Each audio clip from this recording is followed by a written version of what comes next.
আজ তোমাদের সাথে আড্ডা মারতে চলে এসেছি একদমই একটা পারফেক্ট পরিবেশে, একটা ফাঁকা মাঠের মধ্যে বসে আছি আর ভাবলাম আজকের ভিডিওটা না হয় এখানেই বানাই। তো আমি পুষ্পাঞ্জলি আবার নিয়ে চলেছি তোমাদের কাছে নতুন একটা ভিডিও। আর এখানে আমি আজকে তোমাদের সাথে শেয়ার করতে চলেছি, আছে আমার সাথে আমার ছেলে। তো আজকে তোমাদের সাথে আমি দুটো ঘটনা শেয়ার করতে চলেছি, আহ, রীতিমতন গায়ে কাঁটা দেওয়া ঘটনা। তো চলো বেশি কথা না বাড়িয়ে ঘটনা দুটো বলা যাক। আজকের প্রথম ঘটনাটা আমার সংগ্রহ করা, আমি একজন আমাদের পরিচিতের মুখ থেকে শুনেছি, আর আজকে তোমাদের সাথে প্রথমে আমি সেই ঘটনাটাই শেয়ার করতে চলেছি। তো আজকের ঘটনাটা হয়েছে যাওয়া তালপুরোতে যাওয়াকে নিয়ে।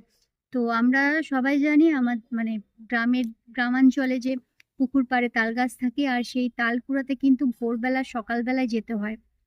তো যদি যত সকালে যেতে পারবে তত সকালে তুমি বেশি বেশি তাল পাবে। আর সবাই এটা একটা নেশার মতন, মানে এটা এই নয় যে যেতে হবে, বা এটা একটা নিজের নিজের মধ্যেই একটা নেশা। মানে তোমরা যারা গেছো বা যারা জানো এই ব্যাপারটা, তারা জানবে যে যেমন বৈশাখ বৈশাখের ঝড়ে, কালবৈশাখীর ঝড় থেকে আম কুড়ানো, সেরকম সকালবেলা তাল কুড়ানো, এইগুলো কিন্তু একটা আলাদাই আনন্দ, আলাদাই মজা, আলাদাই নেশা। তো এই ঘটনাটা তোমাদের সাথে যেটা শেয়ার করছি সেটা কিন্তু ওইরকমই একটা তাল কুড়োতে যাওয়ার ঘটনা, যেটা ঘটেছিল আমার এক পরিচিতের জেঠতুতো দিদির সাথে। তো গল্পটা এরকম, গল্প নয় এটা, যদিও গল্প নয়, ঘটনা। তো ঘটনাটা এরকম যে ওই আমার পরিচিতের দিদি আর কি, ওর এক বান্ধবীকে যেমন হয় আর কি, সকালবেলা উঠে ভোরবেলা উঠে বন্ধু বান্ধবদের সাথে গিয়ে পুকুর পাড় থেকে তাল কুড়িয়ে আনা। তো ওদের বাড়ির পাশেই ছিল একটা পুকুর, পুকুর ভর্তি, পুকুরের পাড় ভর্তি তাল গাছ। আর ওরা অনেক ছোট থেকেই কিন্তু ওই তাল কুড়োতে যেত, কখনো মায়ের সাথে কখনো বন্ধুর সাথে, মানে ওটা কিন্তু ওদের একটা নেশা ছিল। তো একবার কি হলো, ওই দিদি আর কি তার বন্ধুকে বলে রাখলো যে আজকে তোর কালকে কালকে ভোর ভোর উঠবি, আহ, আমরা তাল কুড়াতে যাব। তো সেও রাজি, হ্যাঁ হ্যাঁ তাল কুড়াতে যাব, তাল কুড়াতে যাব। তো সেইভাবে ওরা প্ল্যান করে রাত্রেবেলা ঘুমিয়েছে। মোটামুটি ভোর 3:30-4টের সময় ওই দিদিকে ওই বন্ধু ডাকতে এসছে, ডেকেছে, ওরা বেরিয়েছে, বেরিয়ে চলে গেছে পুকুর পাড়ে তাল টাল কুড়িয়ে বাড়ি ফিরেছে। তারপর তারপরে যা হয়, সবাই উঠেছে, যে বলেছে আমি এই গেছিলাম তাল কুড়াতে, তাল কুড়ে এনেছি, এরকম।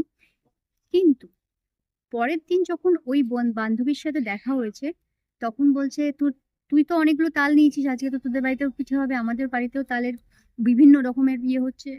তখন ওই বান্ধবী একটু অবাক হয়ে গেছে, বলছে আমি, না, আমি তো যাইনি, কার সাথে গেছিলিস তুই?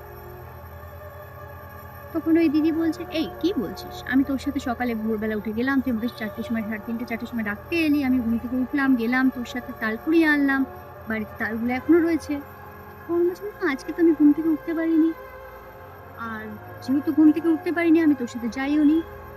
তখন কিন্তু সবাই বুঝতে পেরেছে, মানে ওই দিদির রাশ খুব, বলে না যে যাদের রাশ হালকা হয় তাদের ওপর এই প্রভাবগুলো বেশি পড়ে, আর যাদের যে ইয়েতে রাশ ভারী থাকে তাদের কেউ, মানে তাদের কিছু করতে পারে না। তো ওই দিদির ভাগ্যক্রমে রাশ ভারী ছিল বলে কিন্তু তার কিছু হয়নি, এবং সে কিন্তু গেছিল তার বন্ধুর সাথে, তাল কুড়িয়েছে, বাড়ি ফিরেছে, সমস্তটাই কিন্তু তার জ্ঞানত অবস্থা, এটাও নয় যে ঘুমের মধ্যে স্বপ্ন দেখেছে, তালগুলো তার প্রমাণ। তো এইরকম ঘটনা কিন্তু আগেকার দিনে অনেক সময় শোনা যেত, এবং এটা কিন্তু খুব বিশাল, মানে যে অনেক বছর আগেকার না, খুব জোর হয়তো 20-22 বছর আগেকার ঘটনা।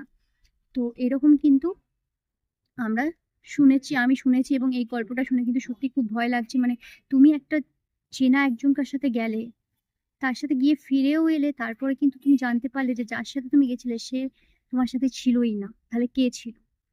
এগুলো কিন্তু মনের মধ্যে যেমন একটা ভয়ের সৃষ্টি করে, সেমনি কিন্তু অনেক কিছু প্রশ্ন চোখের সামনে দাঁড় করিয়ে দেয়, তাহলে কি ছিল সেটা। তো প্রথম ঘটনাটা এরকম। তো তোমাদের কি মনে হয় যে এই ঘটনাটা সত্যিই কি অন্য কেউ এসে নিয়ে গেছিল, নাকি সেই বন্ধু, হতেও পারে হয়তো সেই বন্ধু দুষ্টুমি করতেও পারে হয়তো, কিন্তু সে খুব জোর দিয়ে, এবং তার বাড়ির লোকরাও বলেছে না সে বেরোয়নি, কারণ বাড়ির লোক তো জানবে যে সে বেরোচ্ছে কি বেরোচ্ছে না। তো এই ঘটনাটা অনেকগুলোই প্রশ্ন কিন্তু আমাদের সামনে দাঁড় করিয়ে দেয়। তো দেখতে পাচ্ছ আমরা কিন্তু এখন একটা মাঠের মধ্যেই বসে আছি। এই মাঠটাতে আমরা ঘুরতে এসেছি আর মনে হলো এই পরিবেশে কিন্তু এক ভূতের গল্প আড্ডা কিন্তু জমে যায়, তাই তোমাদের সাথে এখানে এসেই আমি ভাবলাম যে চলো গল্পটা এখানেই বলা যাক। তো এখানে কিন্তু আমার ছেলেও কিন্তু শুনছে, একটু একটু ভয়ও পাচ্ছে। ভয় পাচ্ছ কি? পাচ্ছ না? বলছে ভয় পাচ্ছে না, তবে পরিবেশটা কিন্তু নেক্সট গল্প যেটা বলতে চলেছি সেটা ঘটেছিল আমার এই মাসতুতো দাদার সাথে।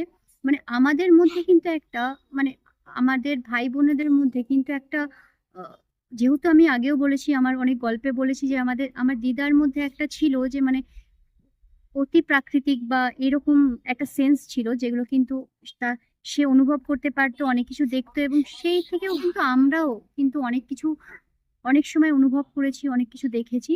তো এই দাদারও একটা গল্প আমি আগের ভিডিওতে শেয়ার করেছি, তো তোমরা যারা শোনোনি তারা প্লিজ গিয়ে ওই ভিডিওটা, ওই গল্পটা শুনে নিতে পারো। তো ওর সাথে একবার, এইটা খুব ছোট ঘটনা হলেও কিন্তু এটা কিন্তু ভীষণই একটা ভয়ের, ভয় জাগানো একটা, শিহরণ জাগানো গল্প। গল্প নয়, ঘটনা।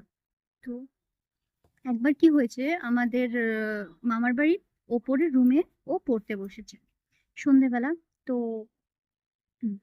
এরপরে ও পড়ছে পড়ছে যেমন হয় আর কি, খাটের উপর উঠে পড়ছে আর সামনে একটা দরজা, সিঁড়ি দিয়ে উঠে দরজা। তো পড়তে পড়তে ওর কেমন যেন অস্বস্তি লাগতে শুরু করেছে, দিয়ে তখন ও ভাবছে কেন এরকম অস্বস্তি লাগছে। মানে মনে হয় না, দেখবেন যে কিছু আশপাশে কিছু একটা ঘটলে বা কিছু একটা অন্যরকম কিছু একটা পরিবেশে একটু পরিবর্তন হলেই কিন্তু আমাদের একটা অস্বস্তি বা একটা কিছু ফিল হয়। তো সেরকমই ওর ফিল হয়েছে। তো ও চারদিকটা দেখছে, ও কিছু বুঝতে পারছে না, অনেকক্ষণ ধরে এটা হচ্ছে, অস্বস্তি হচ্ছে। তখন ভাবছে তাহলে কি আজকে পড়বো না, ছেড়ে দেবো, আজকে কি তাহলে নিচে চলে যাব, একা রুমে আছে রাত্রির বেলা। তো ও ভাবছে না, হয়তো একা আছি বলে হয়তো ও পড়াতে ওই জন্য মন বসছে না, ওই জন্য হয়তো এরকম ফিল করছি। এরকম অনেকটা সময় পার হয়েছে। তারপরে ওর হঠাৎ করে মনে হয়েছে যে ওই সিঁড়ির ওপর কেউ দাঁড়িয়ে আছে, মানে দরজার সামনে যে সিঁড়িটা, ও একটা অবশ্যই বুঝতে পারছে। প্রথমে ভেবেছে যে হয়তো বাবা এসছে বা কেউ হয়তো এসছে, তো ডেকেছে, কে কে এলে, কেউ বা পাপি, কোনো সাড়া পায়নি। তো তারপর আবার দেখি ও ঢুকছে না, বলে তাহলে হয়তো নিচে নেমে চলে গেছে, ও তখন আবার পড়ায় মন দিয়েছে। তারপরে একটু পরে আবারও কিন্তু ও সেই ছায়ামূর্তি বা অবয়ব দেখতে পেয়েছে। তারপর একটু ভালো করে যখন দেখেছে, তখন দেখছে যে আমাদের মামার বাড়ির পেছনেই একজন মানে বয়স্ক ছিলেন। তো উনি সবাইকে যা হয় আর কি, কম মানে কম বয়সী নাতি বলে, তো সবাইকে খুব ভালোবাসে। তো সে দাঁড়িয়ে আছে। তাদের একটু মানে অবাক লেগেছে যে এই রাত্রিবেলা উনি আমাদের বাড়িতে এসছেন, দাদা এসছেন, কিন্তু ওনার তো খুব শরীর খারাপ, তাহলে উনি কি করে এলেন। ওইটা ভাবতে ভাবতেই কে বলছে দাদু, বলছে কোনো সারা শব্দ নেই। তার একটু পরে দাদার মনে পড়েছে উনি তো মারা গেছে।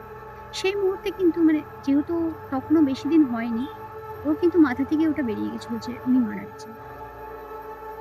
তারপরে যখন ওটা মনে পড়েছে, তখন ও কিন্তু আর মানে ওর সেন্সটা একদমই হারিয়ে গেছে। ও মানে কি করব কি করব না বুঝতে পারছেন। ও কিন্তু পুরো স্পষ্ট দেখতে পাচ্ছে উনি ওখানে দাঁড়িয়ে আছেন। হয়তো খুব বেশি ভালোবাসতেন ওকে, হয়তো সেই জন্যই হয়তো ওর সাথে দেখা করতে এসছে, এরকম কিছু। তো তারপরে ও তো একদম সিঁড়ি দিয়ে দুমদাম দুমদাম নেমে গেছে, দিয়ে সবাইকে বলেছে। তারপরে ঠাকুরের কাছে পুজো টুজো দিয়ে তারপরে কিন্তু আর ও কিছু দেখেনি বা কিছু না, তো ওই যে কয়েক মুহূর্তের দেখা বা কয়েক মুহূর্তের ওই যে অনুভূতিটা, সেটা কিন্তু ওকে নাড়িয়ে দিয়ে গেছে যে আমি এতটা ভুল দেখলাম, ভুল তো দেখতেই পারি না, মানে আমি দেখতে পাচ্ছি চোখের সামনে একজন দাঁড়িয়ে আছে যে আমার খুবই পরিচিত, যে অচেনা কেউ সেটাও নয়, যে তাকে আমি চিনি না, এত বছর ধরে যাকে চিনি সে আমার চোখের সামনে দাঁড়িয়ে আছে। এটা এটা দেখার পর বা এটা অনুভব করার পর ও কিন্তু অনেকদিনই মানে এটা নিয়ে যখনই কথা বলে, মানে সবার সাথে কথা বলে, তখনও কিন্তু ওর মধ্যে একটা প্রশ্ন থাকে যে কি ছিল, বা আমি যে এত স্পষ্ট দেখলাম সত্যিই কি এরকম হয়। তো তোমাদের কি মনে হয়, তোমাদের সাথে যদি এমনি মানে তোমাদের সাথে যদি এমনি ঘটনা ঘটেছে, বা তোমরা বা তোমাদের খুব চেনা জানা কারোর সাথে ঘটেছে, তো তুমিও কিন্তু ওই গল্পগুলো আমাদের পাঠাতে পারো। আচ্ছা, হ্যাঁ বলো বাবা। কিটা বলবো? ও আচ্ছা।